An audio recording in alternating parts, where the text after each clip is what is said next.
Guys, di Indonesia ini identik dengan musim mudik lebaran. Tapi ketika kita mudik lebaran bukannya menjadi sesuatu hal yang bahagia, tapi malah menjadi kesedihan. Kenapa menjadi kesedihan? Karena di musim mudik ini biasanya diwarnai oleh kecelakaan. Dan kalau kalian lihat di tahun 2020 ini banyak kejadian kecelakaan. Gue sendiri pun menyangka sepertinya tahun ini angka kecelakaan itu banyak banget dibanding tahun sebelumnya. Tapi kalau kalian tahu guys, faktanya adalah di tahun 2026 ini angka kecelakaan saat mudik lebaran itu menurun. Dikutip dari beberapa artikel mulai dari Detik lalu Liputan 6, angka kecelakaan tahun 2026 ini justru menurun 5-7%. Dan ini adalah fakta-fakta kecelakaan yang terjadi di tahun 2026. Yang pertama, ini menurut gua adalah kecelakaan yang bisa dibilang wow, sangat-sangat gimana ya, ketika lu udah sebentar lagi nyampe di kampung halaman tapi justru harus mengalami kecelakaan. Kecelakaan ini terjadi karena driver atau pengemudi mobil ini itu mengalami neutral slip, di mana keluarga ini yang berasal dari Cikarang ingin menuju ke Petarukan, Malang, Jawa Tengah.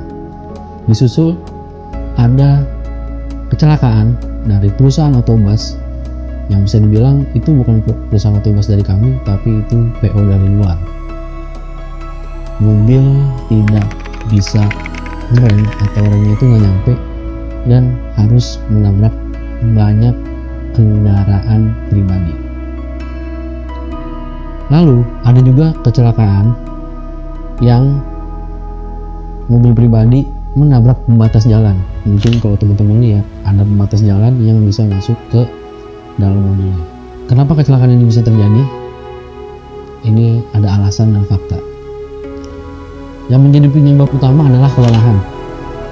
Banyak pengemudi yang memaksa jalan jauh tanpa istirahat.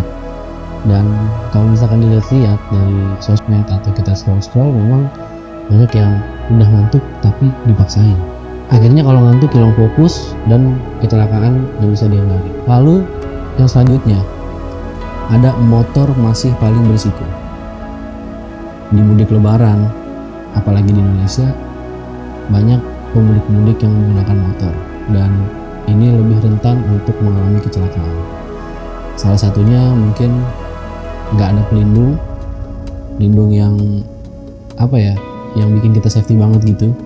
Lalu sering bawa penumpang atau barang yang berlebih, jadi bisa mudah kehilangan keseimbangan. Lalu ada ngebut atau overtake sembarangan. Banyak yang pengen cepet sampai tapi malah nggak sampai. Kecelakaan sering terjadi karena nyelip di jalur sempit, nggak jaga jarak, kecepatan tinggi di jalan padat.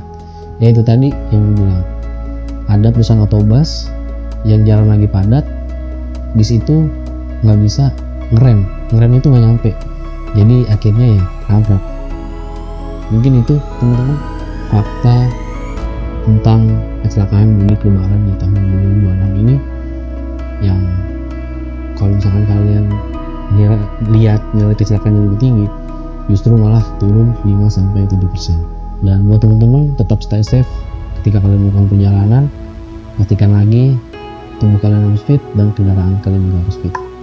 See you next video, gue Iqbal, sampai bertemu di video selanjutnya.